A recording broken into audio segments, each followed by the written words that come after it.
Saudações a todos. Bem-vindos mais uma vez ao Tudo é Economia. Este programa que é da Academia de Administração e Finanças de Luanda. Eu sou o Itamar Pereira e para hoje trouxemos o tema O porquê que as empresas falham em Angola. E para essa conversa tenho aqui comigo Nathaniel Fernando, consultor financeiro. Saudações, Nathaniel, como está? Eu estou muito bem, obrigado, Itamar, e muito obrigado pelo convite. Ok, desde já, Nathaniel, nós também agradecemos a sua presença. Pode fazer uma apresentação sua, Nathaniel, para que todo mundo possa saber com quem eu estou a conversar hoje? Exatamente. Falar de mim é sempre um pouco complicado, porque é difícil me ver na terceira pessoa, mas vamos tentar ver se consigo fazer aqui uma boa apresentação sobre mim. No espectro acadêmico, eu sou formado em contabilidade e gestão de empresas. Também tenho uma pós-graduação em auditoria aos sistemas de informação e uma pós-graduação em filosofia, mas isso é um assunto que não vamos entrar hoje em detalhe. No espectro profissional, eu comecei a minha carreira muito jovem, mas muito jovem mesmo, é uma história bastante engraçada. Eu lembro-me que quando estava no primeiro ano da universidade, depois de ter terminado as provas, felizmente eu acabei antes de todos os recursos e tudo mais, era um excelente aluno, bons tempos, muito pouca ocupação na vida. E entretanto eu estava de férias, as famosas férias de 1000 dias, eu não sei se ouviste esse termo algum dia. Já. Tinha o nome de férias de 1000 dias, por quê? Porque na universidade, quando tu terminavas muito cedo, em novembro, tinhas até março ou fevereiro, final de fevereiro do ano seguinte, então tinhas aí 90 dias, quase 100, só em casa. Então, na altura, eu estava aborrecido em casa, estava sem fazer absolutamente nada, já estava há um mês depois de ter terminado as provas. E então fiz uma chamada para o meu pai a dizer: olha pai, eu estou aqui já um pouco aborrecido, não estou a fazer nada. E vi que alguns colegas inscreveram-se num curso de contabilidade. Então queria saber se o pai podia me pagar aqui, me financiar um curso básico de contabilidade de 2 meses. E o meu pai, ele respondeu-me logo: mas você estás maluco? Estás maluco? Eu disse: mas por quê? Então, eu estou aqui, eu tenho uma empresa de contabilidade e estás a me pedir uma formação de contabilidade. Amanhã apresenta-te aqui no escritório, às 7 em ponto, vais começar a trabalhar. E eu fiquei do tipo... eu fui procurar azar. Começou tudo aí. Porque, pá, eu sequer estava a pensar ou cogitar a ideia de trabalhar na vida, naquela altura, não é? E o meu pai diz-me que eu vou começar a trabalhar no dia seguinte. E então, fui avisei a minha mãe: o pai disse que amanhã vou começar a trabalhar, eu não queria trabalhar ainda e não sei o quê. E a minha mãe me disse: olha filho, vai trabalhar, vai ser bom para ti, que um dia vais agradecer por essa oportunidade, porque nem todos têm essa oportunidade de poder trabalhar a tão ter idade. Então, lá com os meus 18, 19 anos, comecei a trabalhar com o meu pai.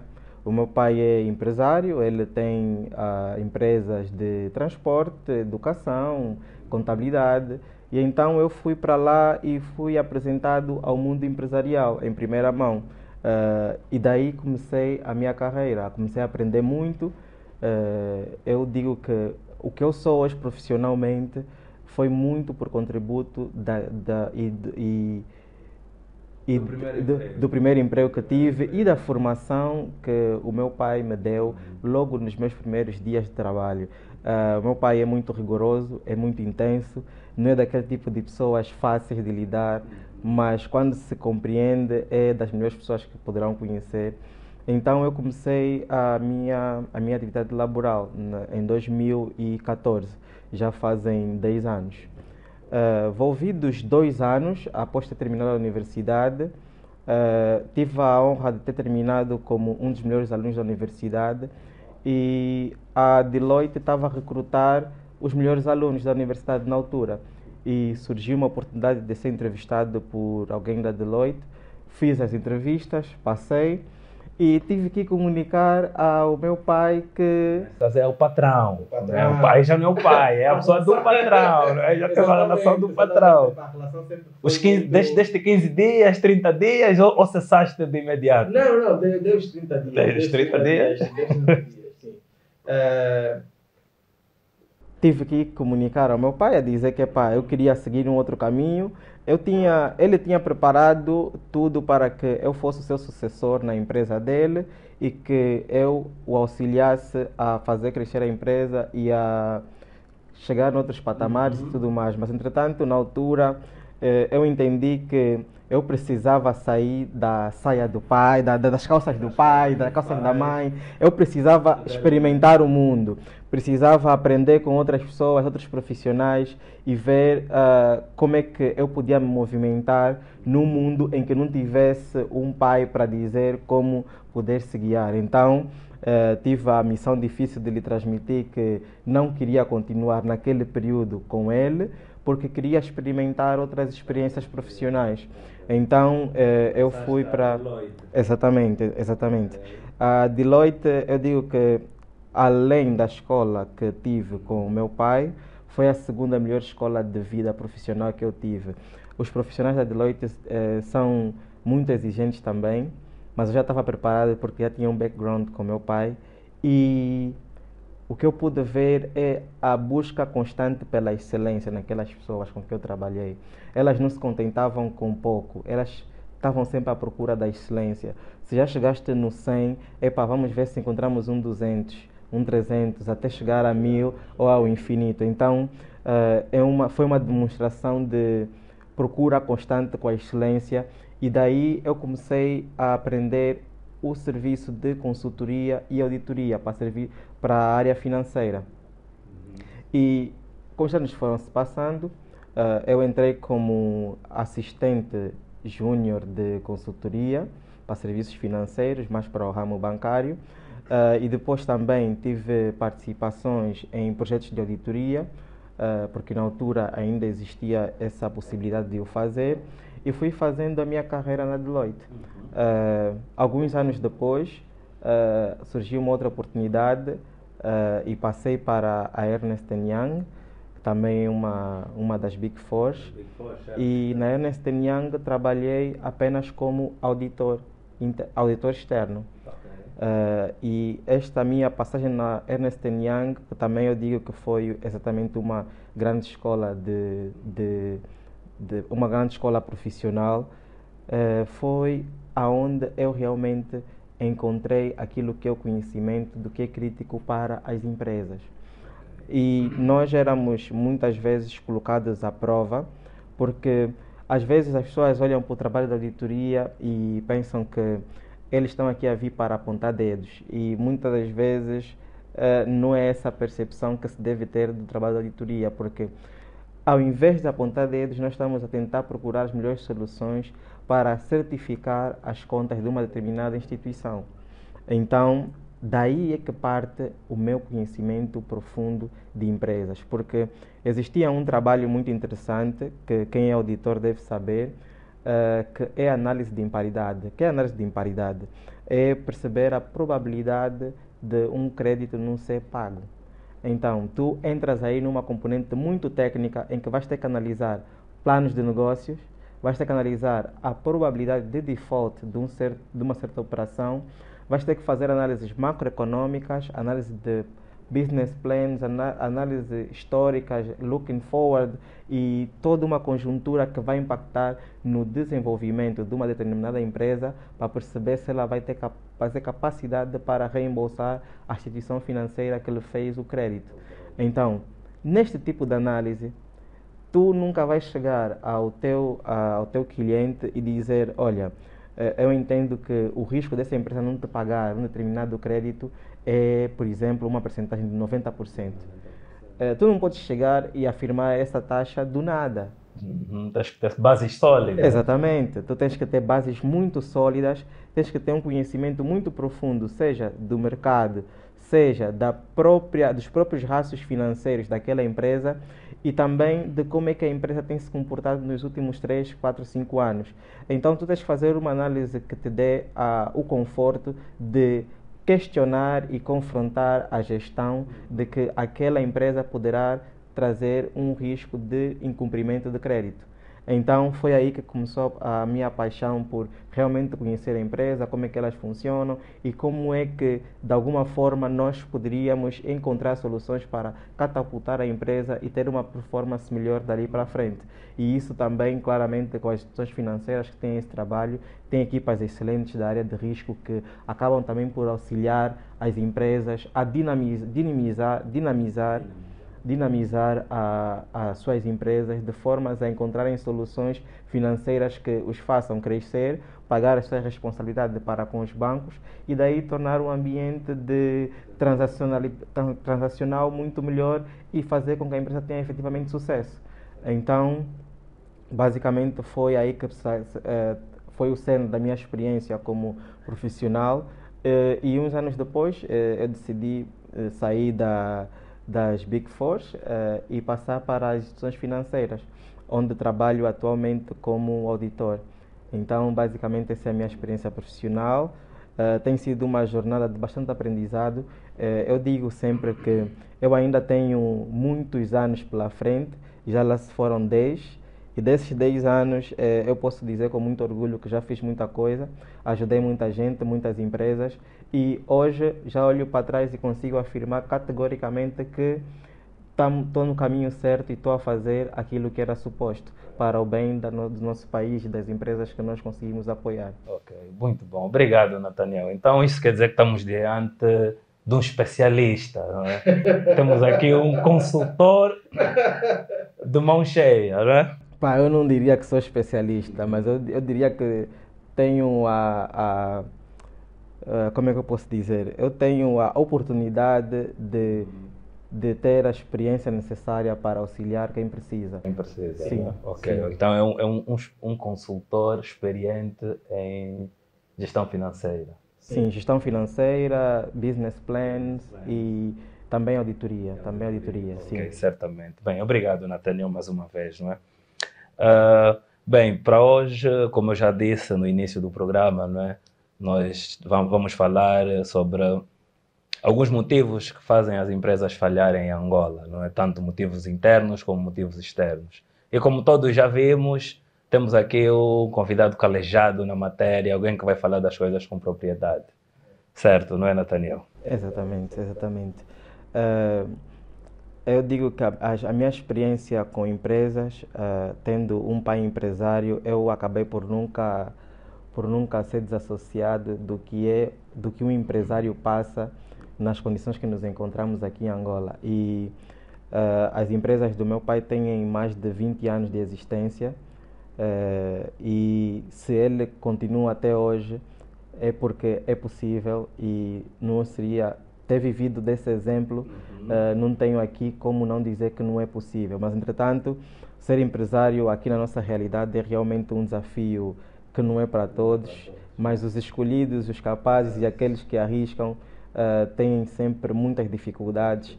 E, estamos aqui, podemos falar um pouco sobre as várias dificuldades e o mais importante que eu quero que essa nossa conversa aqui transmita mais para frente é procurar soluções.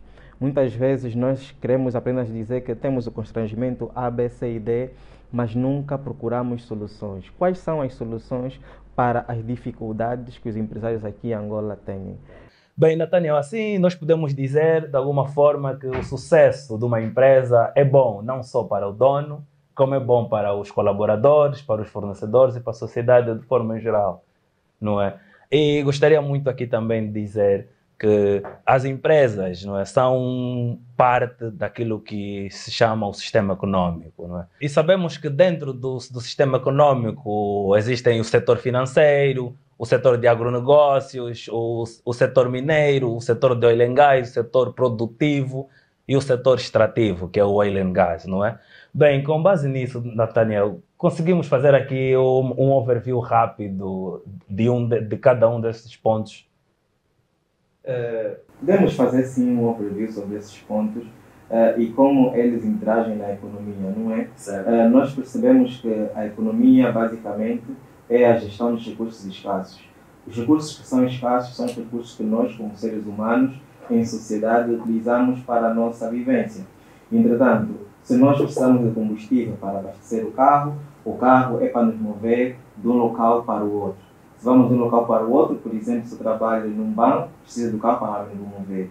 E do banco, eu, trabalhador do banco, vou tentar fazer o quê? Vou tentar apoiar empresas para financiar seus projetos. Imaginem que vou financiar um projeto da agricultura. A agricultura que mais tarde vai gerar alimento para eu mais tarde comer quando chegar em casa para jantar.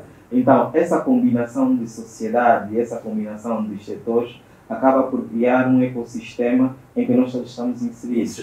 E o perfeito funcionamento dele só acontece quando existe sucesso empresarial, sejam das micros e pequenas empresas até as médias e grandes empresas. Então, é um ecossistema que precisa funcionar muito bem para que todos podemos ter uma vida saudável e feliz e encontrarmos os nossos desígnios pessoais. Certo, certamente, Nathaniel.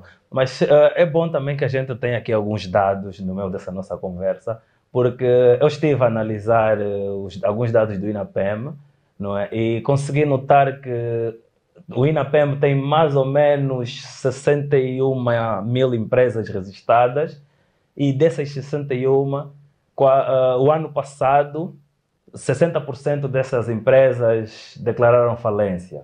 O tecido empresarial angolano é mais constituído por médias, pequenas e microempresas, não é? Sabemos que essas médias, pequenas e microempresas constituem quase 60% daquilo que são as empresas em Angola. E a mim chamou-me a atenção alguns dados do INAPEM, né, que é o Instituto Nacional que regula, o Instituto Nacional. A mim chamou-me a atenção os dados do INAPEM, que é o Instituto Nacional de Apoio às Micros, Pequenas e Médias Empresas, que dizia que as empresas, ao abrirem 3 anos depois, declaram falência. Não é, Nathaniel? Isso, para nós, como académicos, como fazedores de opinião, acaba por chamar a atenção também, não é, esses dados. Então, Nathaniel, seria bom a gente começar também a falar um pouco sobre aquilo que são as dificuldades dos empresários, as dificuldades, agora fala-se muito em empreendedorismo, não é? Exato, as dificuldades dos empreendedores. Exatamente. Eu, para mim, particularmente, eu chamo todos de empresários, não é? Acho que empreendedor, não é? Mas pronto, isso é uma opinião minha. Sim, não é? sim, Então, sim. Nathaniel, tem a vontade. Exatamente, Itamar. A pergunta que apresenta é bastante interessante. Eu acho que esse tema aqui é bastante pertinente. Para quem ainda não sabe, eu e o Itamar fomos colegas na universidade, apesar de serem cursos diferentes. O Itamar foi estudante de Economia e Gestão e eu de Contabilidade e Administração. E conhecemos na universidade e tínhamos muitos debates acerca de temas relacionados à gestão de empresas. E na altura, isso 2014, 2015, se não estou em erro, nós já ouvíamos falar que em Angola nós temos um cemitério de empresas. Parecia que o universo empresarial aqui em Angola era bastante conflituoso e bastante difícil de se navegar.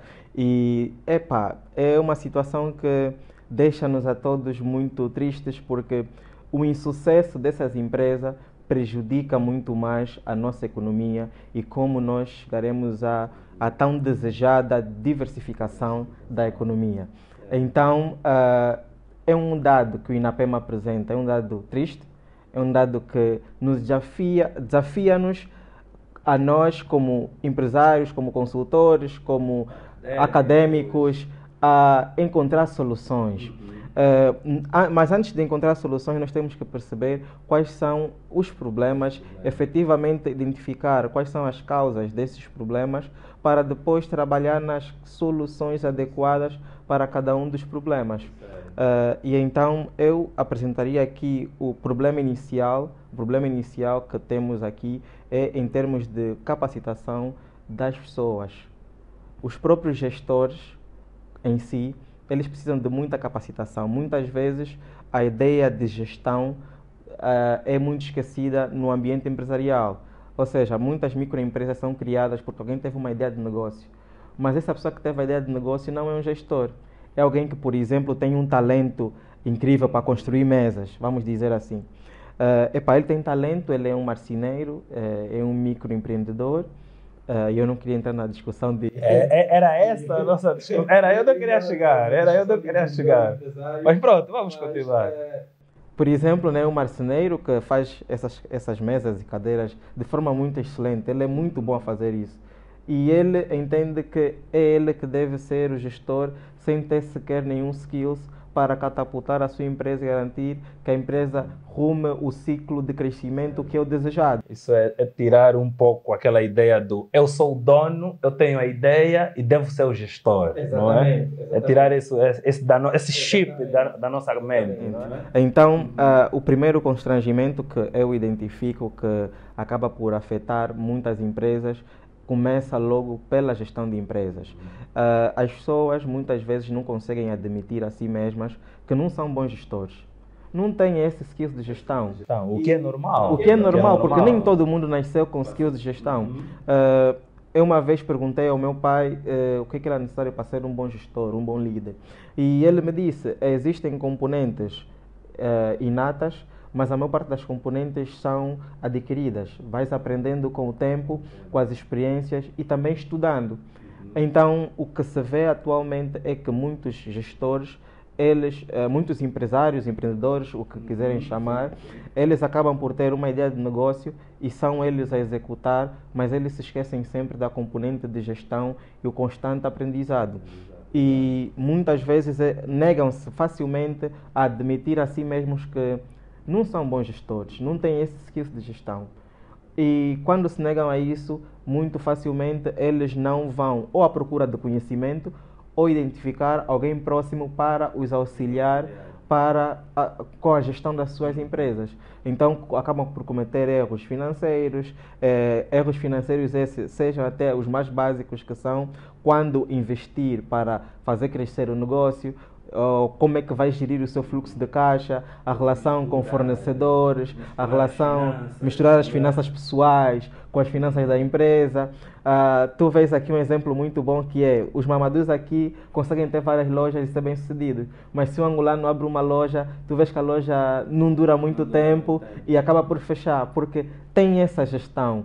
A gestão das finanças da empresa, a gestão das finanças pessoais, como é que a pessoa gere também os seus clientes, os pagadores, os mal pagadores. E é tudo isso. A gestão acaba por ser muito importante em como as empresas têm o sucesso ou não. Ou não. Mas isso também, sim, para além desse skills, que pode ser nato ou adquirido, não é? Como a gente já sabe. Sim, é nato e adquirido, exato. Também há o ambiente à volta, não é? Essa da gestão é o ambiente interno, não é? Mas também há o ambiente, as burocracias que nós temos aqui para tratar um alvará comercial, para tratar uma ata da empresa, é o que é, né? O que se vê também, né? Exatamente. E se calhar devíamos também melhorar um pouco esse lado, não é, Nathaniel? Exatamente, totalmente de acordo.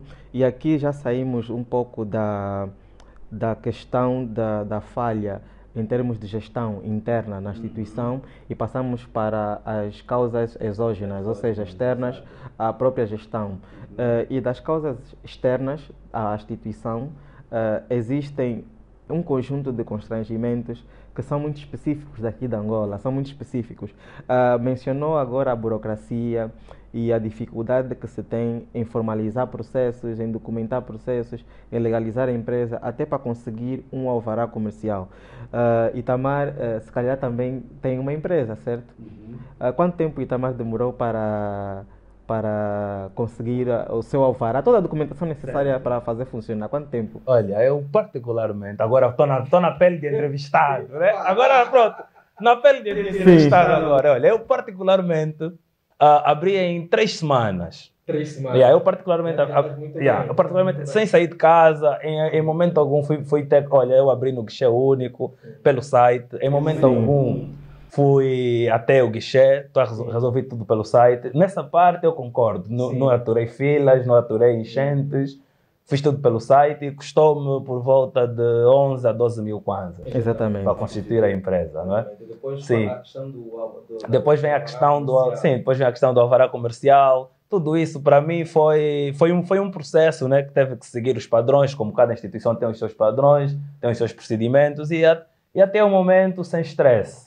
Para mim, não é? Sim. Então eu aconselho muito as pessoas a estarem mais ligadas às TICs, não é? Porque hoje em dia temos a internet, podemos fazer as coisas pelo telemóvel, pelo computador e facilitam muito. Não sei, acho que o Nathaniel, se tentar por aí... Sim, mas eu não tive a mesma experiência. Acho que se calhar é um caso de sucesso quanto à abertura de empresas. Das vezes que tentei abrir uma empresa, eu demorei muito tempo. Achei desnecessário o tempo que demorei para abrir. Já tentei online e presencial. Presencial, tive o azar de estar num dia de greve no guichê único. Eu não sei se vai se recordar quando teve greve no guichê único. E pronto, aquilo demorou mais de 1 ou 2 meses para a situação ficar resolvida. E num outro momento foi online e tive constrangimentos que duraram pelo menos um mês.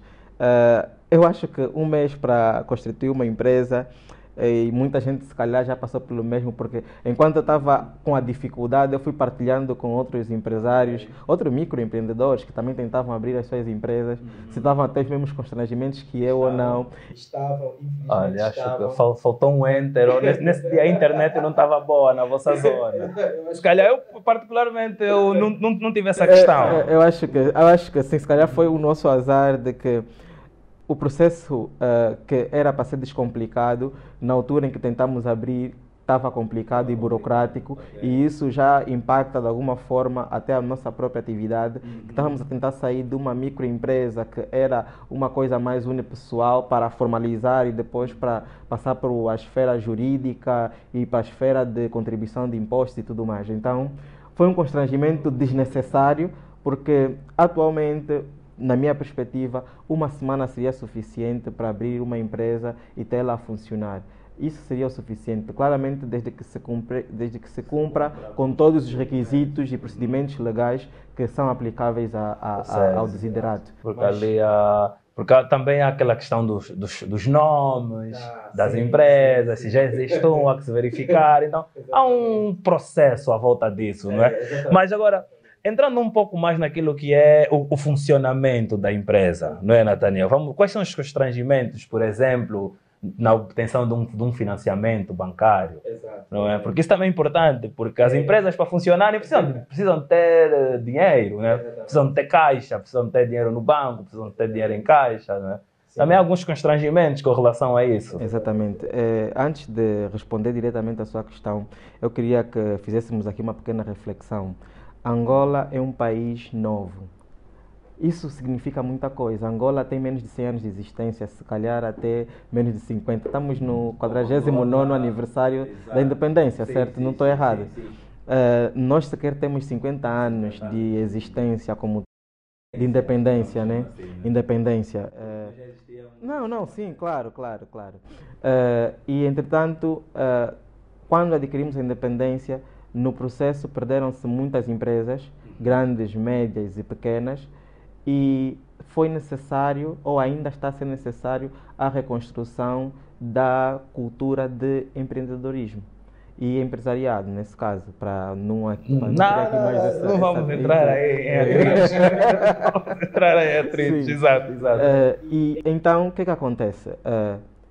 Muitas empresas acabam por não ter um histórico. Quando digo um histórico, é essencialmente um histórico centenário de existência, como em muitos países já tem empresas centenárias e tudo mais. Então, nós acabamos por criar muita coisa do zero. E quando se cria muita coisa do zero e acabamos por estar num país novo, acaba-se que as pessoas não têm capitais próprios. Os capitais próprios são muito reduzidos, porque tu tornaste-te independente, o Estado acabou por abraçar as empresas todas, muitas foram nacionalizadas e as pequenas deixaram de existir. E depois, quando se mudou o modelo econômico do país, começaram-se a criar empresas. E muitas pessoas não tinham capital inicial para criarem as suas empresas, porque para tu criares uma empresa, tu precisas de capitais próprios ou de terceiros. Terceiros, quando eu digo é financiamento, há uma instituição financeira bancária e hoje em dia já temos até um mercado de capitais. Ou mesmo emprestado por um primo teu, né? Um primo que tenha um amigo que tenha mais recursos, como chamam o investidor anjo, como chamam o investidor anjo, né? Que tem o investidor anjo, que tem algum excedente, tu tens uma ideia de negócio e tu vais à procura do capital para implementar a tua ideia de negócio. E por termos aqui a dificuldade de termos capitais centenários em muitas médias e pequenas empresas, nós muito facilmente acabamos por recorrer a financiamento de terceiros. E a questão de financiamento aqui em Angola é uma questão bastante interessante. É bastante interessante porque nós estamos num estágio embrionário do mercado de capitais e a banca apresenta soluções, mas como temos muitos constrangimentos de mercados, acabamos por ter taxas de juros muito altas. Se vai reparar, nós temos taxas de juros de 2 dígitos, que já é muito alto. Já é muito alto. Para quem está a começar, principalmente. Exatamente, não é? para quem está a começar principalmente. E além de ser uma taxa de 2 dígitos, que já é muito alto, tu ainda vais levar com as condições de mercado, que são a inflação, a dificuldades de criar uma cadeia de fornecedores que te dê uma garantia de que o teu produto final não será afetado com qualquer mexida no mercado. E todos esses fatores acabam por impactar naquilo que a empresa consegue gerar de capital e multiplicar o capital.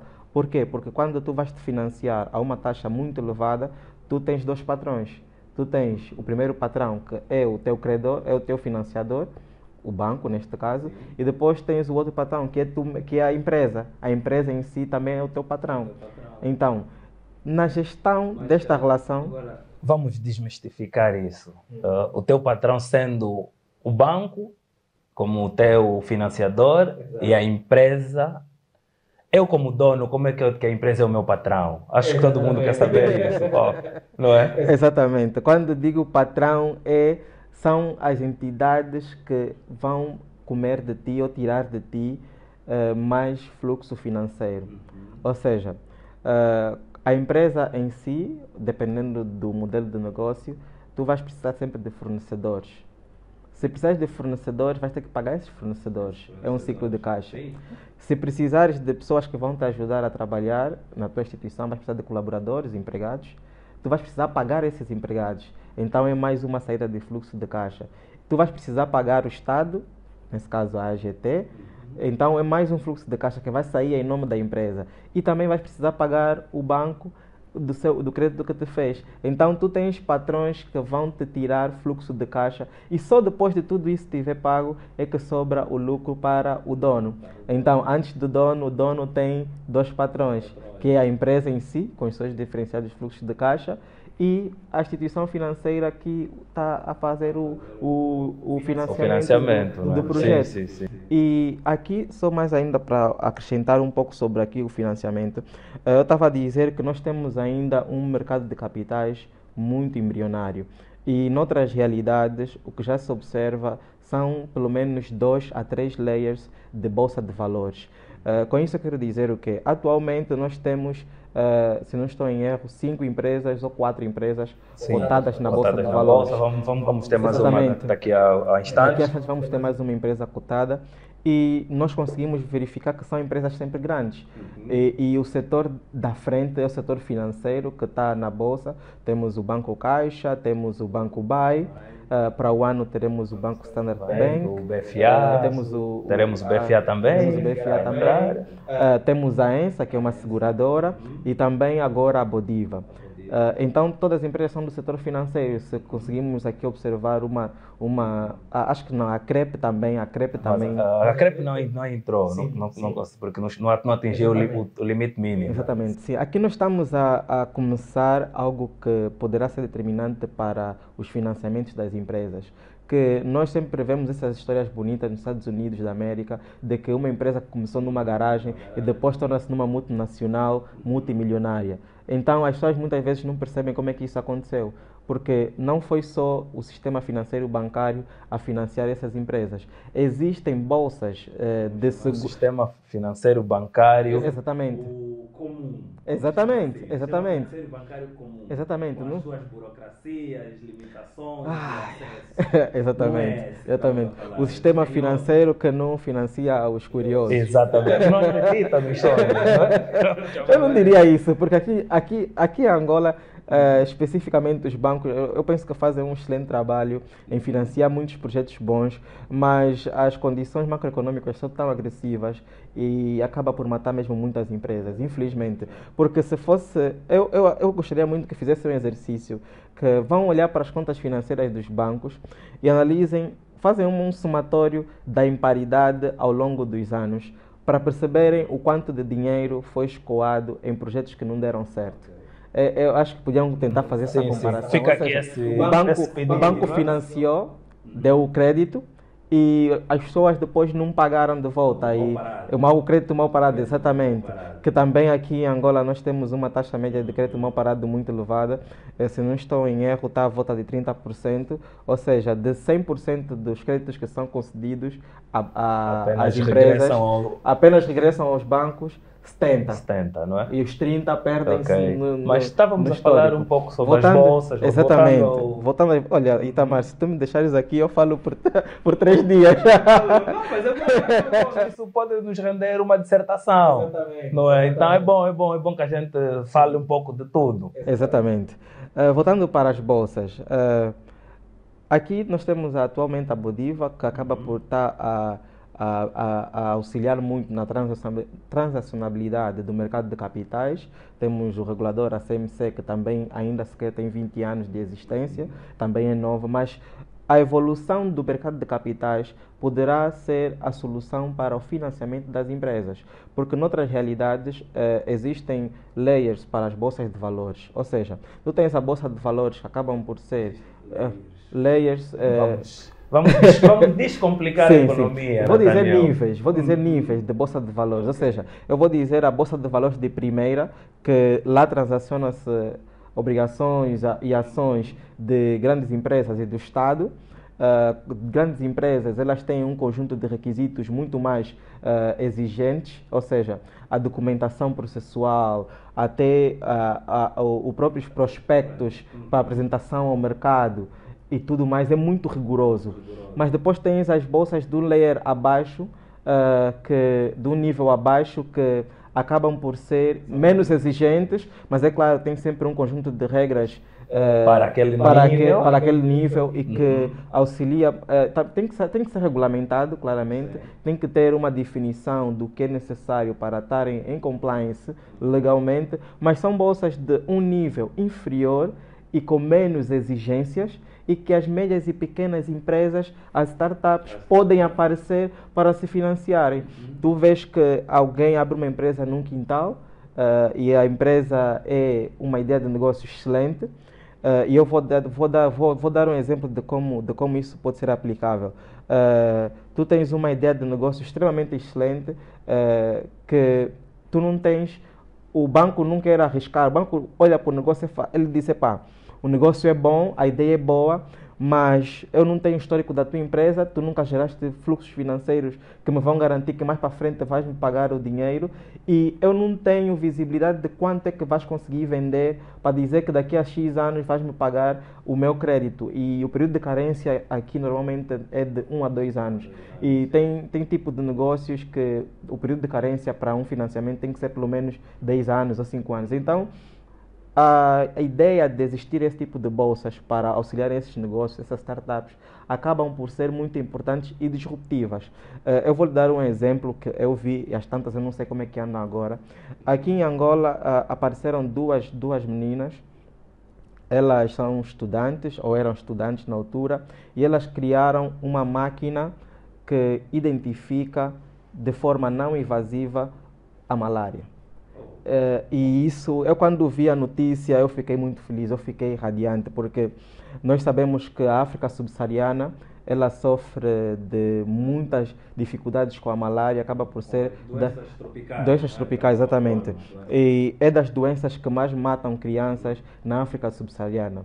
Então elas criaram uma forma de identificar pessoas com malária de forma não invasiva, que não vão entrar para a pele das pessoas, com a seringa, tirar o sangue e tudo mais. Outros objetos perfurantes. Exatamente, exatamente. Um projeto como esse, colocado numa bolsa de valor de segundo layer, é um projeto disruptivo.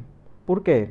Porque se prova-se que é viável a máquina que foi criada e a máquina pode substituir o processo que é invasivo de retirar sangue e ter que procurar reagentes para analisar e comprovar que se tem malária em outras máquinas, utilizando aquela máquina não invasiva, mais facilmente podia-se identificar quem tem malária e mais facilmente criar-se soluções de mitigação para a cura e tudo mais.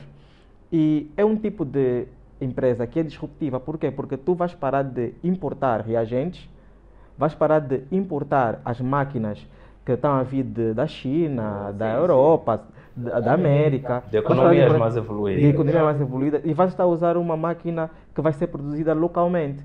E se garante que essas máquinas aqui, todos os insumos, ou tudo que faz parte dessas máquinas é produzido aqui em Angola, tu crias uma boa cadeia de valores, tu consegues vender isso ao Ministério da Saúde, que precisa dessas máquinas para os hospitais estatais, tu vais vender isso para as clínicas e, quiçá, começar a vender para os países da região. Faz sair uma patente para as meninas que criaram a ideia e o mercado vai automaticamente financiar e catapultar essa empresa. E ela vai entrar para a Bolsa de Valor primeiro, a de um layer inferior, que aí também acaba por ser um pouco de capital de risco, porque as pessoas vão ter que arriscar nesse tipo de negócio, mas era um negócio disruptivo que acabaria por quebrar um ciclo de importação excessiva que existe no mercado do ramo da saúde e seria um ótimo caso de estudo para que, como o financiamento é capaz de catapultar um negócio disruptivo que acaba de auxiliar a economia como um todo. Então, o financiamento é muito importante e aqui em Angola nós temos que começar a pensar como melhorar a forma de financiamento. Os bancos não podem ser os únicos a tomar o risco de financiar pequenas empresas. E o Estado também, que eu sei que o Estado tem vários institutos que apoiam pequenas e médias empresas, tem o INAPEM e também tem o Fundo de Garantia de Crédito, que também acaba por assumir o risco e tudo mais, as garantias. Sim. Exatamente, mas não pode ser o Estado e os bancos assumirem o risco. Todo mundo, todo angolano que tem algum excedente, pode assumir o risco de investir em alguma empresa angolana. Ou seja, quando as pessoas vão financiar as empresas, elas estão a assumir o risco daquilo correr bem ou mal. Então, se o risco for repartido por nós todos, por exemplo, apareceu a ideia dessas meninas, que é um exemplo, se tivesse essa bolsa de valores de segundo nível para pequenas e médias empresas que elas podiam entrar com menos exigência, muito facilmente nós, eu, Nathaniel, colocaria lá o meu dinheiro. Diria, pá, tem aqui um excedente de 1 milhão de kwanzas, entra aí para essa empresa e vamos. E vê no que vai dar. Mas, Nathaniel, isso tudo também parte muito daquilo que é, por exemplo, não é? Podemos ter os investimentos todos ou os financiamentos, não é? Mas parte muito também do poder de compra, porque mesmo no exemplo das meninas que acabaste de dar, tudo isso, o objetivo final é o consumo, não é? Então, e sem um poder de compra, então podemos encarar o poder de compra também como uma das dificuldades por parte das empresas também, não é? Porque tu podes produzir o melhor sapato, o melhor fato, mas se ninguém comprar, não é? Ficas com um produto contigo, não é? Então isso também acaba por ser, certo? Sim, exatamente, eu concordo totalmente. E o poder de compra é o que determina o sucesso e insucesso também e a própria continuidade dos negócios, não é? Se as pessoas têm condições de comprar, o teu negócio tem pernas para andar. Sim. E esta condição está associada à própria estrutura macroeconômica que nós temos. Eu digo que nós atualmente, isso é difícil de dizer, mas eu digo que nós atualmente estamos, é como se... Já viste aquelas rodinhas com um hamster? E tem um hamster naquela rodinha a rodar, sem objetivo nenhum. Alguns até são para eletricidade ou para gerar água, mas é aquele sem objetivo nenhum. Tipo, tu colocas aí, estão todos a rodar. E o que com isso eu quero dizer o quê? E essa roda muito engraçada desse hamster que corre incansavelmente sem solução nenhuma. Nós temos muitas ideias em termos de macroeconomia que podem melhorar a nossa condição macroeconômica e isso passa sempre pela diversificação da economia. No livro de Alves da Rocha, de 2013, que ele falava um pouco sobre a economia angolana, tem um livro que eu sei que anualmente publica, eu agora esqueci-me o nome, eu penso que Relatório Econômico... Sim, Relatório Macroeconômico, acho que é esse o nome. Sim. Eu recomendo vivamente as pessoas... O desse ano teve também a assinatura da Ministra das Finanças. Exatamente, esse é um livro... Eu recomendo, as pessoas que gostam de economia, eu recomendo todos os anos, religiosamente, a irem comprar este livro sobre a economia angolana, que é o Relatório Econômico. Em 2013, eu estava, se não estou em erro, no primeiro ou segundo ano da universidade, e eu fui ao lançamento do livro. E estava lá o professor Alves da Rocha e os outros investigadores. E o Carlos Rosado de Carvalho também estava lá a apresentar. E naquela altura estavam a falar da diversificação da economia, não é? E o termo diversificação da economia, hoje em dia é muito, como é que eu posso dizer? É muito comum, é muito falado.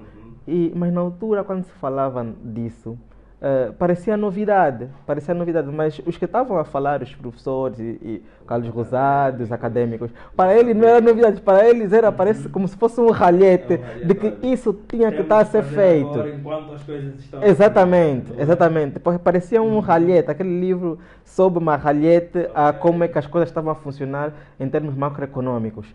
E com isso eu quero dizer o que? Para voltar para o Amster, para explicar um pouco o que eu quero dizer com isso. Nós estamos a viver um ciclo que não tem solução. Nós estamos a viver um ciclo que não tem solução. Ou seja, tu tens muitas empresas de sucesso que acabam por financiar o Estado, com títulos de tesouro e tudo mais. O Estado, quando se financia, paga despesa. Despesa pública é muito alta. Depois, isso transfere-se para os impostos. Tu tens impostos aqui em Angola. Eu não vou comparar com a região, porque com a região não é uma comparação sequer justa. Eu vou comparar com o mundo todo. Os impostos aqui em Angola são acima de 2 dígitos. São altos. E as pessoas até... Isso é engraçado, que a primeira guerra nos Estados Unidos da América, que a guerra civil, surgiu por causa do aumento de imposto, eu penso, de 3 ou 5%. Que naquela altura as pessoas viram que era um absurdo, as pessoas lutaram, foram à guerra por causa do imposto de 5%. E na Europa também, na Europa também guerras por causa de imposto, tiraram até monarcas do poder por causa de impostos excessivos. E hoje em dia nós temos um imposto muito alto, o Estado tem uma estrutura muito grande e precisa se financiar de todas as formas. Uma das formas é o imposto, outra das formas são os empréstimos soberanos, que eles precisam também. E quando elas vão para as empresas tirar impostos de 30%, 35%, isso afeta diretamente o próprio funcionamento das empresas. E quando afeta o funcionamento das empresas, é como se tu tivesses a andar, Itamar, tu tiras 30% do teu rendimento, é como se tu tivesses a andar sempre apenas com uma perna. Sim. Tens a tua cabeça, tens os teus braços e tudo mais, mas tens apenas uma perna e vais andando como um saci. É isso. Então, podemos bom, por acaso, Nathaniel, desculpa te cortar, é que então podemos dizer que tudo isso, não é, acaba por influenciar de forma negativa o desenvolvimento das empresas. Exatamente. Ou o crescimento, a própria criação das empresas em Angola. Exatamente. Tu acabas por criar esse ciclo vicioso, que é, tu tens as empresas de sucesso que vão se relacionar diretamente com o Estado e financiar o Estado. Aquelas que não conseguem financiar o Estado acabam por levar com taxas muito altas e elas acabam por não conseguir crescer na tendência normal que poderiam crescer. E depois tu não tens aqui cadeias de valores. O que é cadeias de valores? Eu preciso vender, por exemplo, vou dizer cornflakes, que são os cereais, e era suposto ter uma fábrica, aliás, era suposto ter um agricultor, o agricultor vai para a fábrica, da fábrica vai para o revendedor, do revendedor, o distribuidor vai para o consumidor final. Isso é uma cadeia de valores, ou seja, tu começas desde o agricultor até o consumidor final. Tu produziste milho, mas em casa estão a consumir cornflakes. Então é mais ou menos isso. Criar a cadeia de valores aqui em Angola é crítico, porque se não criasse uma cadeia de valores aqui em Angola para a maior parte dos setores de produção, nós nunca vamos sair dessa roda do hamster contínua. Por quê? Porque se nós continuarmos a depender do estrangeiro para importar tudo e mais alguma coisa, nós vamos cair sempre na mesma coisa, que é dificuldades de divisas. Não temos divisas para importar. Importar o quê? Importar maquinarias. Isso até é compreensível, porque maquinarias têm uma duração muito alta e depois conseguem te gerar os rendimentos através da fábrica que tu vais colocar num determinado lugar.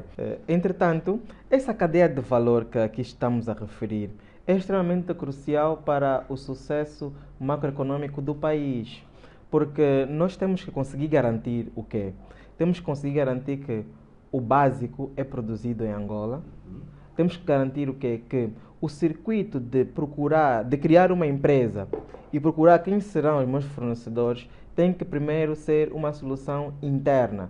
Ou seja, quando as pessoas têm uma ideia de negócio aqui em Angola, muito facilmente pensam, epá, o que é que eu preciso importar?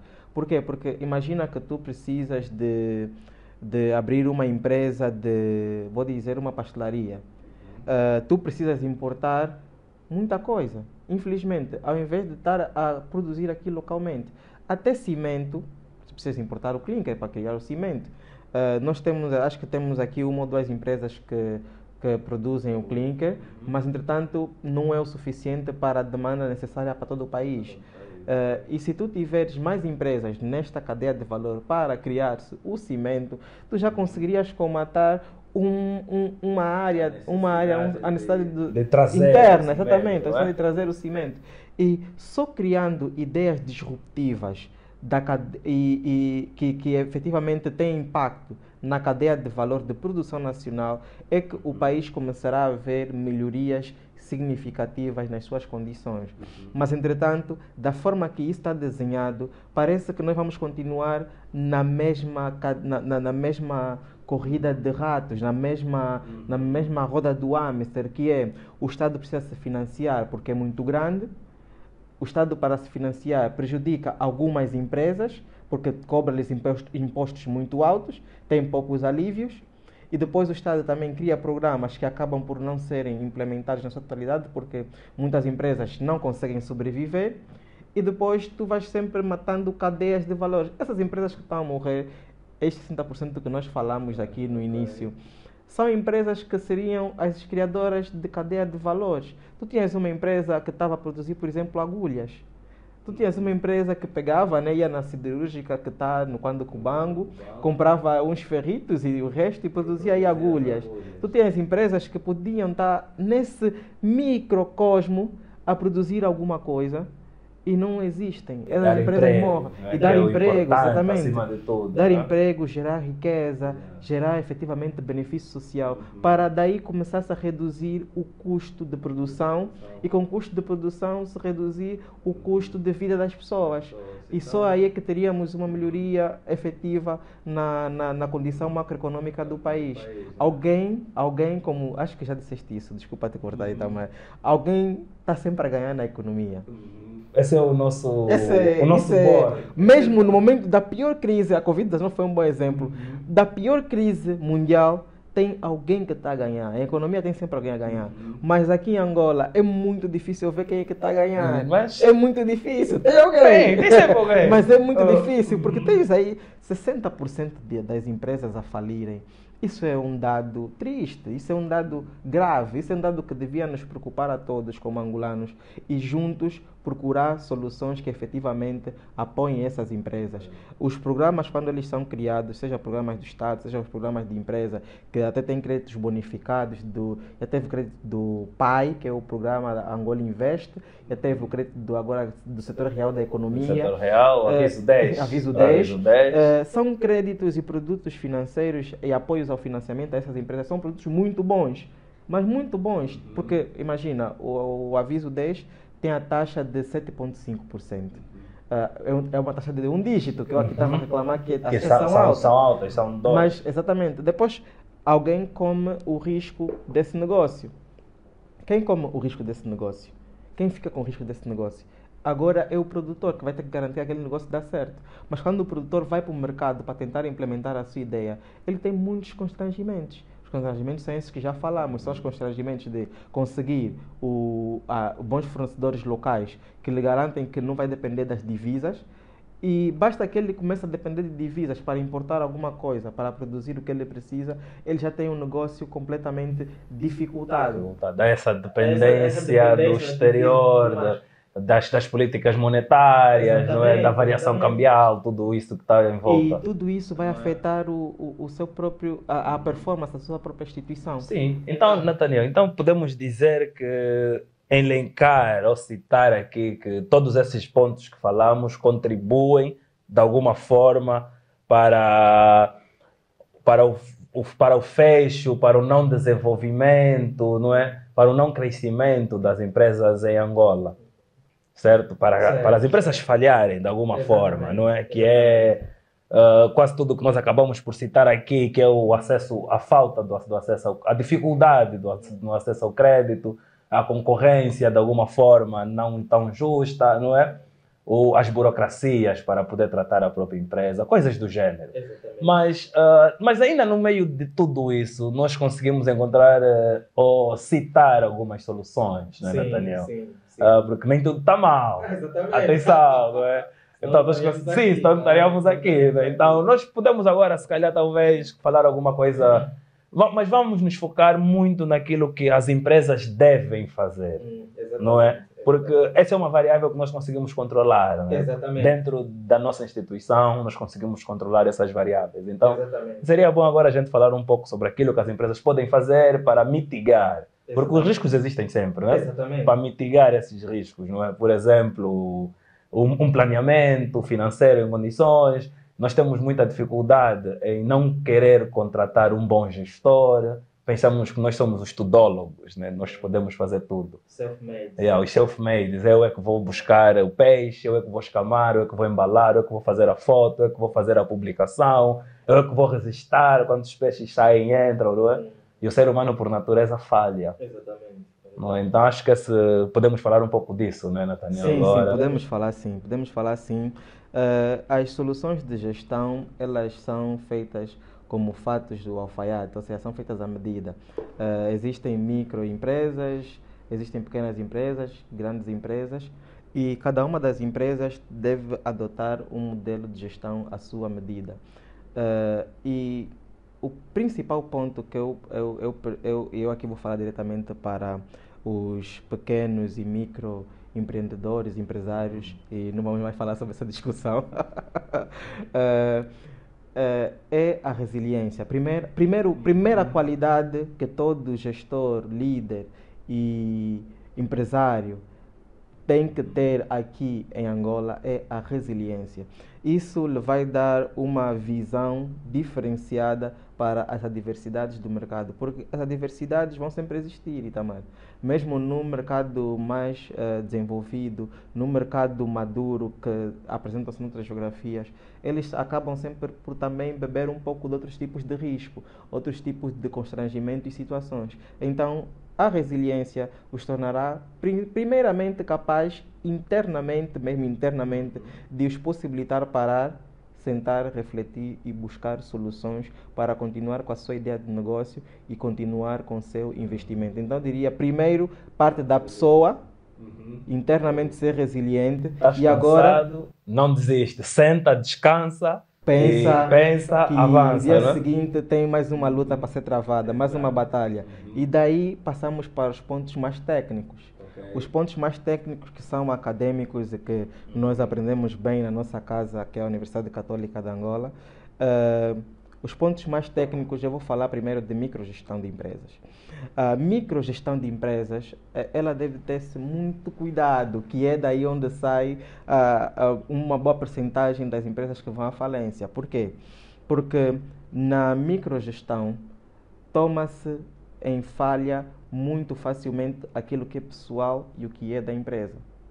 E eu diria que, como solução inicial para a microgestão, é que os gestores comecem a separar as finanças pessoais das finanças das empresas. Primeiro ponto, separaste.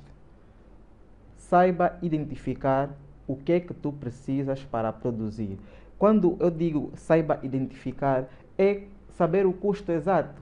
Nós temos a contabilidade analítica que vai ver que é uma contabilidade de custos. Saiba identificar o que é que custa produzir o que tu vais vender. Vou dar um exemplo. Tu produzes um bolo e tu vendes bolo, não é?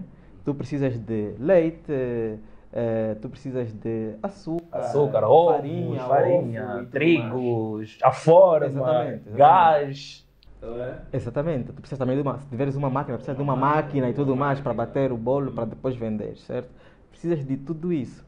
Se tu falhas na identificação do custo de tudo isso, vais falhar na precificação do bolo que vais vender aos teus clientes.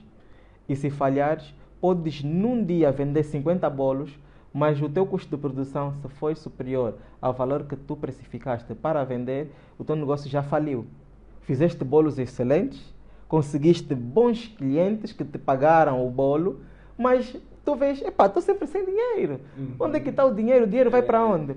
Não precificaste bem, então já falhaste. Então, analise muito bem como vais identificar os custos de produção do que vais vender. Primeiro ponto. Segundo ponto, aliás.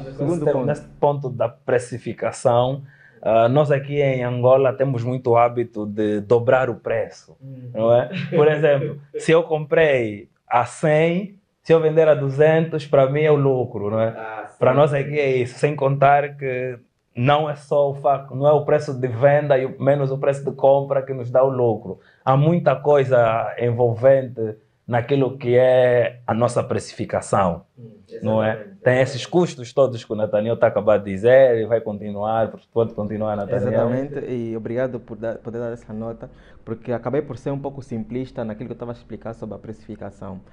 Aqui, a precificação, quando olhar dessa forma, que é para os revendedores, não é? Os revendedores muito facilmente olham para um produto que vão para o mercado do 30, encontram lá bananas a 100 kwanzas e vêm aqui revender a 300 kwanzas. Para precificar isso, ele tem que perceber o seguinte: a deslocação dele de casa para o 30 teve um custo. Esse custo tem que entrar na margem. Ele, quando chegou em casa e está num local, esse local em que ele vai fazer a venda, também tem um custo. Seja para o ar-condicionado, seja para as câmeras de vigilância que ele colocou, também tem um custo. Isso também tem que entrar na precificação. Ou seja, a análise contabilística analítica deve ser minuciosamente feita. E isso é onde as pessoas muito facilmente falham. Por quê? Porque as pessoas não olham para a produção de negócio, do seu próprio negócio, de forma analítica. Ou seja, tu tens que conseguir mensurar cada item que custou para tu teres o produto final. E daí, quando tu consegues mensurar cada item que entrou para teres o produto final, é que tu vais colocar a tua margem de lucro. Sim, é mais ou menos essa lógica. Então, tu tens, por exemplo, né? Vamos voltar ao exemplo do bolo. O exemplo do bolo, tu também tens o gás. Exato. Tu compraste gás. Quanto tempo te dura um gás? Uma botija de gás, quantos bolos tu consegues produzir? Fazes a divisão por aí. Tu precisas de água, por exemplo. Quantos litros de água tu precisas? Água também paga-se. Eletricidade, se tu estás num espaço arrendado, tens que pagar eletricidade, também tens que pagar a renda. Então, tu tens que conseguir tirar uma percentagem mínima, ou seja, todos os pontos de produção e aquilo impactar no produto final, e só aí incluis a tua margem para conseguir precificar de forma correta. E quando tu precificas de forma correta, aconteça o que acontecer com a instituição, muito dificilmente tu vais à falência. Ou seja, aqui tem empresas que são resilientes e existem há muito tempo porque são criteriosas e são exigentes com a precificação. Basta uma condição de mercado mudar, ou seja, voltando ao exemplo do bolo, se o preço da lata de leite subir para 2.000, a percentagem que subiu, ele vai subir também no preço do produto final. Ou seja, no final das contas, ele como o empresário, ele nunca vai sair a perder porque vai sempre conseguir identificar uma variação no preço de produção e incluir aquilo no produto final para garantir que está sempre a vender na margem correta. O que ele pode fazer depois é gerir a margem de lucro. Ele pode pensar, se eu aumentar aqui os meus preços de tal forma, eu posso perder os meus clientes e não conseguir mantê-los, porque eles não vão conseguir pagar a esse preço. Então, tu internamente podes dizer, ao invés de colocar uma margem de 30%, vou baixar minha margem de 20% por um tempo, e esse tempo vai conseguir me garantir que meus clientes são fixos, e quando as coisas melhorarem, eu vou subir para 40%, que assim eu consigo cobrir mais daquilo que eu cedi em termos de lucro. Então, esse tipo de jogo, esse tipo de análise é muito importante para o próprio empresário. Ele tem que perceber o que lhe custa produzir e quanto é que ele vai ganhar em termos de retorno para poder precificar efetivamente bem o seu produto. Nós aqui também falamos um pouco que o empresário não tem que ser tudólogo. Nós aqui não estamos a dizer que o empresário é obrigado a saber fazer isso. Atenção. O que nós estamos a dizer é que o empresário precisa de saber que isso se faz e tem que ser feito. Exato. É o que a gente está a dizer aqui. Por isso parte muito daquilo de tu teres uma equipa, não é? É como dizem, sozinho tu vais rápido, mas com uma equipa tu vais longe. Exatamente. Então é muito por parte disso também, né, empresário? Tu não precisas ser tudólogo, como falamos no início. Tu não precisas fazer tudo. Contrata pessoas. Vais ver que, se calhar tu podes pensar que é um custo que não precisas, mas esse custo de 100 com essa pessoa pode te trazer um lucro de 500, de 1 milhão. Não é? Então é bom pensar e deixar de ser os tudólogos. Né? Exatamente, exatamente. Não é? E muito obrigado, Itamar. Esse ponto que acabaste de referir de formação de equipas é daí onde nascem as pequenas empresas. Ou seja, tu vais sair de um pequeno empreendedor, um microempreendedor que está ali a tentar tiveste uma ideia de negócio, não é? Tiveste uma ideia de negócio, a ideia é boa, é execuível e tu sabes como fazer aquilo. Mas tu, para efetivamente crescer, tu tens que necessariamente procurar parcerias. Parcerias é colaboradores que te vão ajudar a gerir melhor a tua empresa ou a efetuar tarefas tuas que te libertem para tu poderes fazer outras tarefas. Sim, ou sócios. Exatamente. Né? Sejam sócios, colaboradores, empregados, desenvolvedores, pessoas que também te vão desafiar em termos de gestão de equipa. E aí passas para o segundo ponto que eu acho que é muito crítico, que é onde nós temos que começar a focar um pouco, gerir equipas.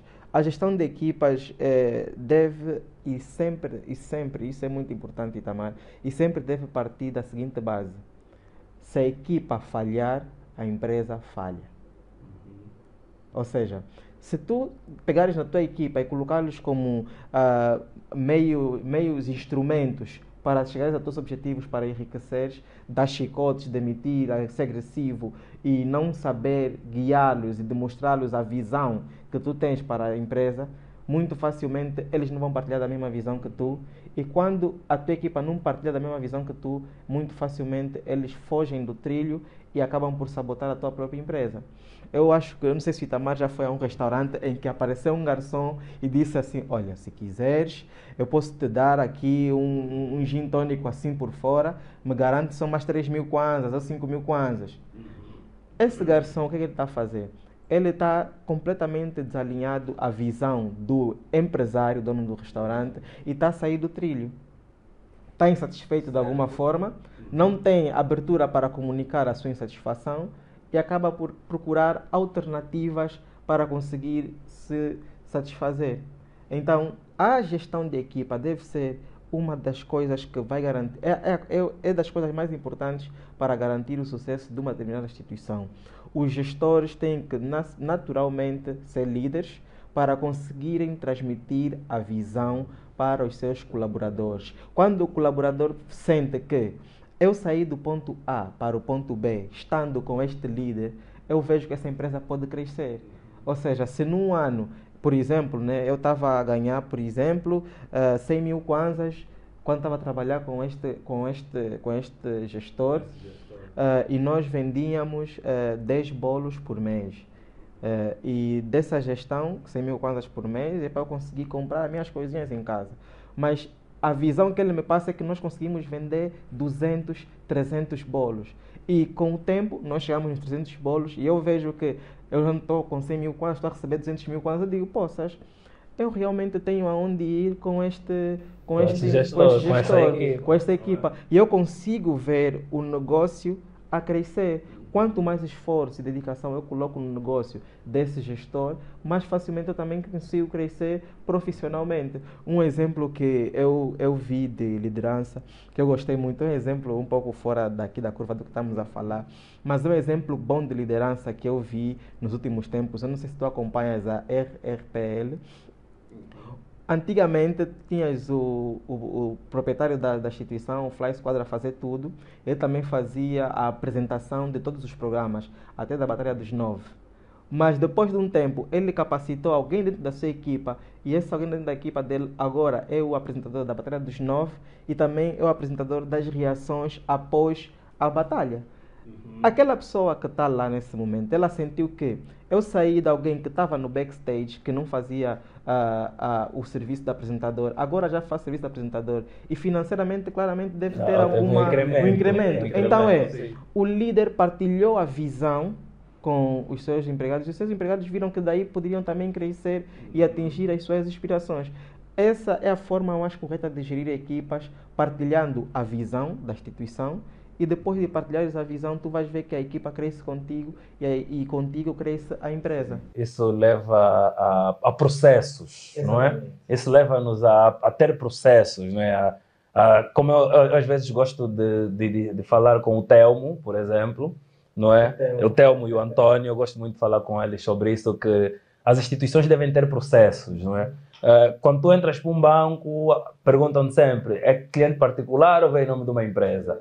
Para começar, já é essa seleção, vamos chamar assim, não é? Se és de um banco, normalmente se és do banco, sobes umas escadas, não é? Se és de empresa, perdão, sobes umas escadas. Se és particular, tu és atendido aí no Rei Tchau. Mas isso tudo é para vermos que tem que ter processo as empresas, não é? Há uma automação no meio disso tudo, não é? Há uma automatização, não é? Então, esses processos são importantes, partem muito daquilo que é uma equipe organizada, orientada, bem oleada, né? Sem a presença do gestor principal, a máquina funciona. Exatamente. Eu acho que uma das maiores dificuldades que nós temos aqui também em Angola é ter essa máquina oleada, não é? Sem o proprietário, a máquina não funciona. O chefe levou o carimbo, ninguém pode assinar o documento. Não é? Não é? Temos muito disso aqui em Angola. O chefe viajou, a sala está fechada. Então, nós só vamos acumular os processos. Não é? E isso faz com que as empresas perdem credibilidade, perdem bons negócios, perdem bons sócios. Não é? É bom também que a gente fale um pouco sobre isso, Nathaniel. Sim, exatamente, Itamar. Esse é o terceiro ponto. E nós vemos aqui agora, saímos das microempresas. No primeiro ponto, passamos para as pequenas. E quando entram os processos, não que as pequenas empresas não tenham que ter processos, mas aqui passamos já para uma empresa média, né? Vamos aqui usar uma analogia de uma empresa média para melhor enquadrar a importância dos processos. Eu digo que se eu não tivesse a experiência de ter trabalhado em corporações internacionais que têm um arcabouço, uma estrutura gigantesca por detrás em vários países, ou seja, eu trabalhei em empresas e ainda trabalho em empresas que acabam por estar geograficamente em vários países e com muitas pessoas a trabalhar em conjunto e muita responsabilidade também associada. E nada disso seria possível se não existissem processos. Os processos definem o sucesso de uma instituição. Por quê? Porque o sucesso vai afastar a pessoa da instituição. Com isso eu quero dizer o quê? Quando muitas das vezes tu és o líder de uma equipa e só tu sabes fazer, só tu conheces o caminho para fazer uma determinada coisa. Vou dar o exemplo do bolo. Vamos agora, uma pastelaria como a Nilo. Uma pastelaria como a Nilo. Imagina que só o senhor Nilo, não sei se é mesmo a pessoa, só ele soubesse fazer o bolo. Como é que seria? Ele seria insubstituível. Naquele dia o senhor Nilo não acordou bem disposto. Exatamente. E não existe bolo. Não existe bolo. Então, é preciso existir processo para afastar a pessoa da empresa. Ou seja, já não é mais uma única pessoa específica que pode ser o Deus da empresa e resolver tudo, mas sim os processos. Para que existem os processos? Para que outra pessoa a seguir a pessoa na linha de sucessão, conseguir substituir e aplicar os processos. Ou seja, quando chegas para uma fábrica, se o chefe de setor da produção de caixas de papel e tudo mais não estiver presente, o que está a seguir, o senior, está lá e ele olha o processo, ele lê isso, faz assim, aperta-se o botão A, B, C e D. Ele consegue responder e executa ainda assim a produção de caixas de papel. Exatamente. Por quê? Porque é o processo, não é mais a pessoa. Então tu começas a separar as pessoas da empresa. E quando faz essa separação, tu garantes o quê? Tu garantes que consegues replicar aquilo e escalar. E quando consegues replicar e escalar, a empresa vai naturalmente crescer. Ainda sobre os processos, e outra coisa importante os processos, quando são definidos, eles não devem ser estáticos. As pessoas normalmente implementam processos e dizem, não, é assim que nós definimos e está tudo. Não. é necessário também a monitorização contínua dos processos para garantir que, se existe alguma possibilidade de melhorar, nós vamos melhorar para melhorar assim a nossa eficiência, eficácia e daquilo tudo que mais, nós estamos sim. a produzir. Então, essa busca contínua de melhoria dos processos passa por uma questão que eu queria introduzir aqui, que as pessoas hoje em dia precisam começar a olhar, que é o Data Analytics. O que é Data Analytics? Data Analytics é a solução de informação e comunicação institucional. Ou seja, tu precisas de dados para começar a decidir corretamente. Porque muitas das vezes tu tens processos, tens a empresa a funcionar, mas agora é como é que tu interpretas os dados dos teus processos, da tua equipa que está a ser bem liderada, do teu preço que foi bem definido. Como é que tu interpreta isso para poder tomar decisões assertivas na gestão da tua empresa? Certo. Aqui passamos para o quarto ponto. Data Analytics, interpretação de dados, rácios e desempenho ou performance da própria instituição. Como é que isso deve ser olhado? As pessoas, os empresários, muito facilmente deixam-se levar para olhar única e exclusivamente para o seu lucro. Eles veem, neste ano eu vendi 1 milhão, tive uma faturação de 1 milhão, eu sou milionário. Vendi 1 milhão, mas ele assusta-se que no mês a seguir vem o fornecedor a bater-lhe a porta: olha, tu ainda me deves 500 mil dólares.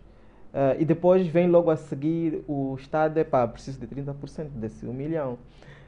E depois vem os funcionários: não tem aí um bônus, um salário que está em atraso do mês tal, vai pagando. E quando ele se apercebe, ele não fez bem a análise dos dados. Ele olhou para a faturação, pensando que estava a ter um negócio de sucesso, mas se olhasse melhor para os dados e para a informação financeira e para os processos e tudo mais, ele podia se perceber que, na verdade, ele teve um prejuízo.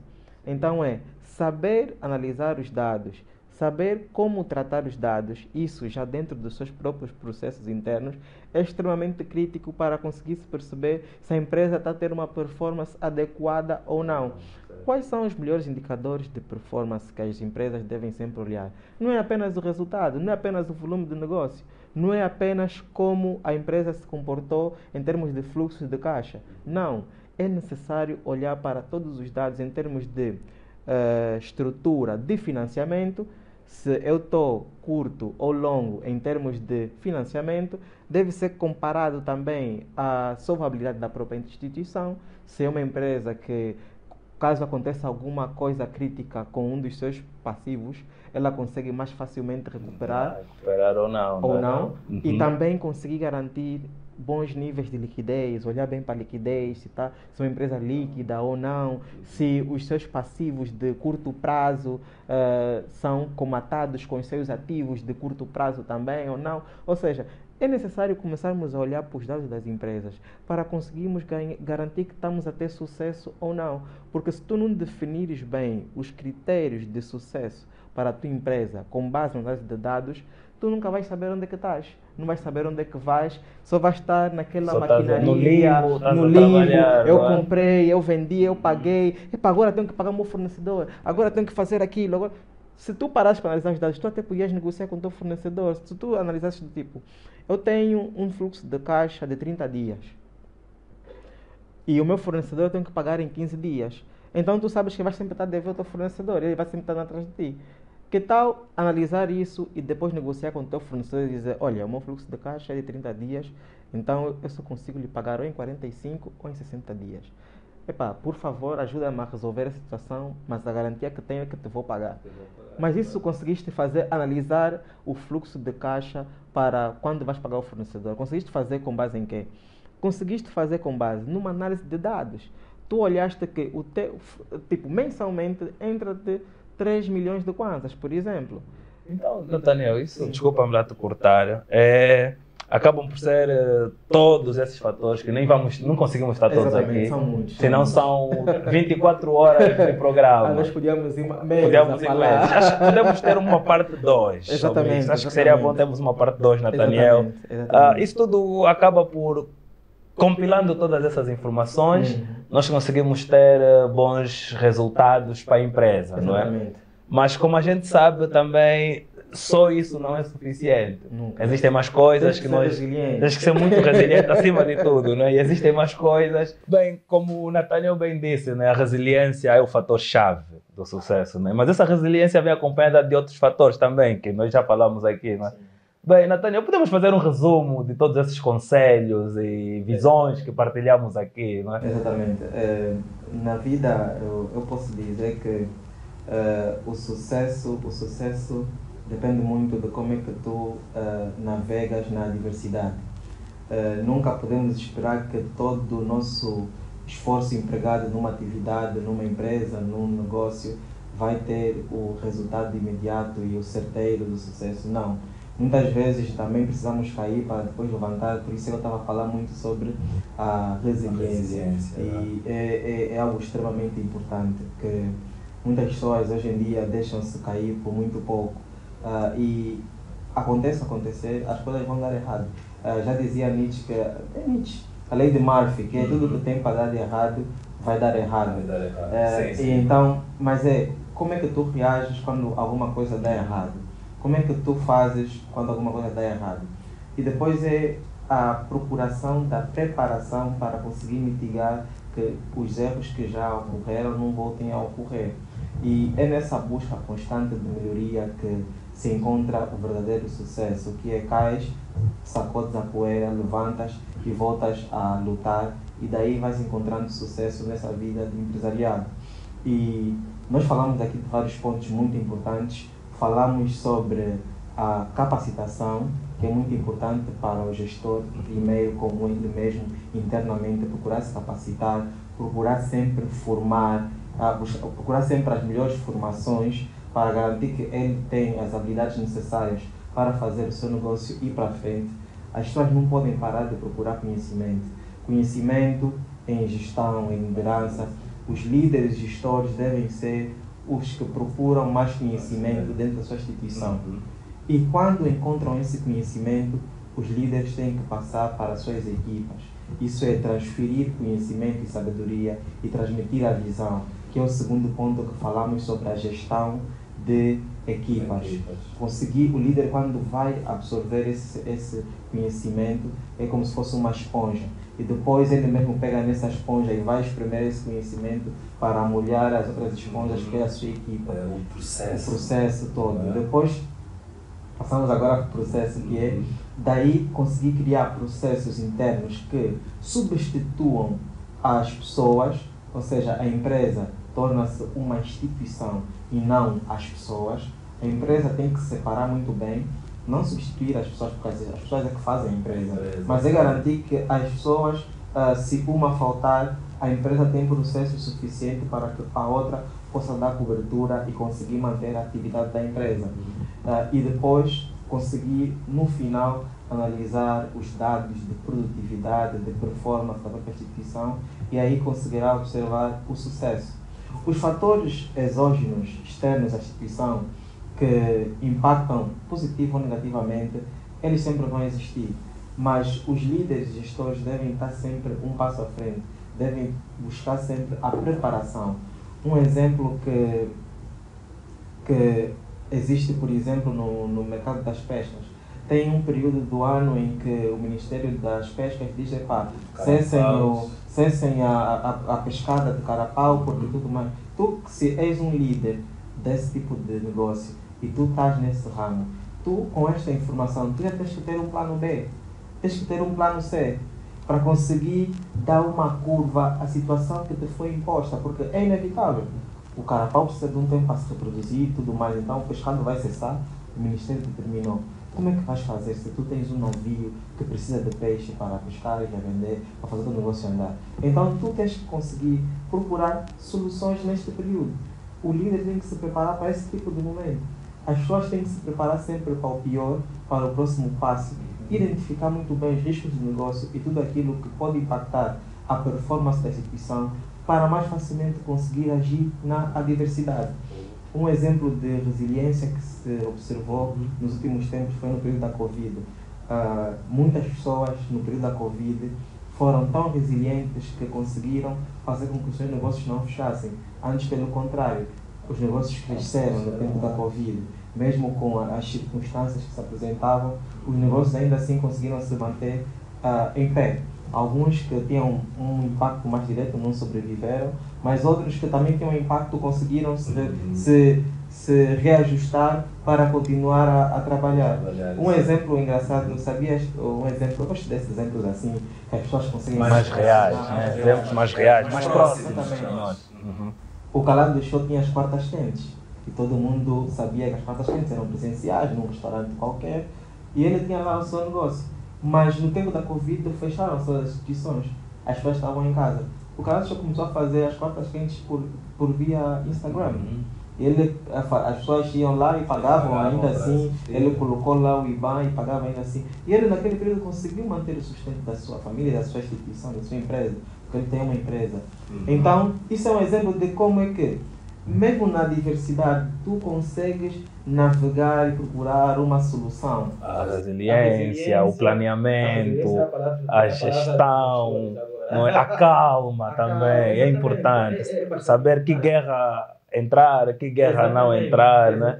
Isso tudo é importante, né? Então, eu espero que as pessoas que ouvirem essa entrevista tenham tomado alguma nota. A academia está aqui também para isso, a Academia de Formação de Luanda está aqui para isso, para conseguirmos passar aos grandes, pequenos e médios gestores, para de alguma forma aqui construirmos uma visão daquilo que é realmente importante para as empresas terem algum tipo de sucesso. Porque nós agora que já nós passamos pela academia, aprendemos, passamos em grandes instituições para trabalharmos e aprendemos, agora o que é que nós vamos fazer com esse conhecimento? Temos que passar. O conhecimento não pode ficar com a Daniel, não pode ficar com o Itamar, nem com as outras pessoas. Agora nós temos esse conhecimento e é importante garantir que esse conhecimento é transferido. Se eu na minha vida algum dia conseguir formar pelo menos 10 gestores de sucesso, eu posso morrer completamente feliz e posso dizer que eu cumpri a minha missão como um angolano, como um indivíduo que passou pela nossa terra e conseguiu auxiliar, porque muitas vezes as pessoas pensam que não, o meu propósito de vida é só ser o presidente que vai mudar o país. Não, às vezes não. Às vezes o teu propósito era só formar 10 gestores que criaram empresas disruptivas e que cortaram ciclos e criaram cadeias de produção em Angola e que transformou completamente o mercado. Se conseguires formar 10 bons gestores, já ajudaste muito o país. Então, esse é o objetivo, né? Estamos aqui para isso. E já sabes, podes contar comigo para qualquer coisa, Itamar. Muito obrigado. Bem, Nathaniel, muito obrigado pela disposição, não é? Muito obrigado por estar aqui mesmo. A nossa conversa de hoje foi sobre o porquê que as empresas falham em Angola. Este é o Tudo Economia, programa da Academia de Administração e Finanças de Luanda. Eu sou o Itamar Pereira e lembre-se, não importa o estado da economia, tem sempre alguém a ganhar.